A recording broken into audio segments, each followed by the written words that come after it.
can tell them, if I were you, I would do this because I like to be happy at the end. Whatever I do, I would like the results to bring me happiness and peace, not suffering, not misery, not unhappiness, not trouble, not disturbance. So therefore, I would choose this course of action, or this path. And you tell that, and you leave it for them to choose for themselves.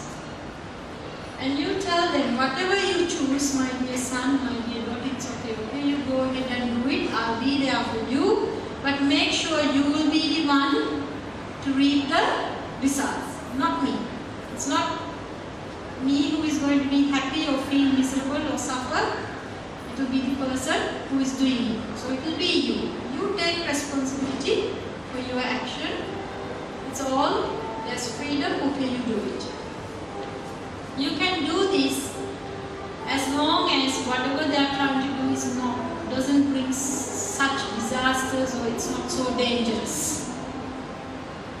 There are some times where, because they can't think, you do have to spring into action to prevent the damage or the disaster that's going to happen, because they really can't think at that time with that. So then you spring into action. If they're just about to go and their finger into the plug point in the wall, or they're going to touch the fire or something, well then that's a different, you have to use a different strategy if they're very little.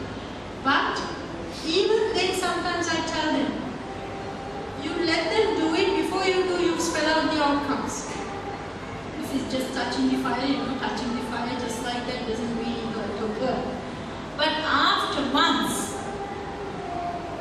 they realize it's a mistake, they will not do it to the whole life. So you are so free of asking them not to do it, not to do it, not to do it anymore, because it has become their own experience. There are certain things you can let them experience and learn by mistakes, but there are certain things you can't allow. So the best thing is you assess the situation and then take or lead them, guide them. But most of the time you must adopt this. If you adopt this method, it has proven that there is very little conflict, because children like to take responsibility, they like to make decisions, they like to be their own boss. So when you give this freedom for them to choose, they feel they are their master, they can do things, they build up confidence. So when they reach age 16, 17, 18, you actually don't have to be behind them. Why? Now they have grown up in a way to make decisions wisely, knowing, being able to think and contemplate about the outcome. They know the right and the wrong, and to choose the right. They know the good and the bad, and to choose the good, because they have now experienced when they do the right thing, what are the outcomes. So we must teach them to be independent. We must help them to be able to think in the proper way, not control them, not impose what you want to do, but let them choose what they want to do. All you do is guide them. You provide them the far thinking, far sight, which they can't do. And they will then try to think in that way. And especially, not just the parents, grandparents also has a lot to do. As I said, I have learned so much, not from my parents, from especially my grandma. Because you get very close to them.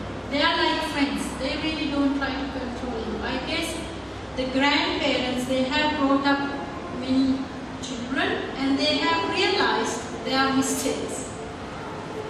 So they actually don't do that to their grandparents. They cherish their grandparents, and parents normally say they spoil them, but it's not spoiling. They are not repeating that same mistake that they did there with their children. So they are very gentle and very nice to the grandchildren, and grandchildren like grandparents more actually than the parents. That's the result, because they feel the grandparents are friends. So if the grandparents are wise, they can teach a lot to the kids, to their grandchildren. grandparents. They are very receptive to grandparents. So if you have your grandparents, if you have your parents living, make sure you let your children learn things from them. Let them nourish them. So I hope I have shared enough tips. That's not the whole range, but I have enough tips where I guess if you follow them, if you put it to practice, if you change yourself first, if you harbor these qualities in you first, if you lead by example and you help your friends, children to find a friend in you, and you help them to be independent, and you only become a guide for them to show the right and the wrong, good and the bad. If you move that way, I'm sure you will build up a very enjoyable relationship with your children. You won't have much tension, you won't have much conflict. So your children will say, I have seen some children like that, who say, I can't wish for any more better parents than the ones I have. But I hear it very rarely. Very unfortunate, but very rare. So I hope you can be the best parents, where your children will say out loud to the whole world, I could not have any more better parents than my parents. So I wish you all good luck, and may the blessings of this Dhamma help you all to be good parents. May you all be well and happy, and may this Dhamma help you not only to actually be a good parent, but also to ground yourselves in the Dhamma, to grow in the goodness and wisdom, and to find refuge in the Dhamma, and may you all be able to free yourselves from suffering and attain Nibbana as soon as possible. So, and if you all have any questions, you all can ask.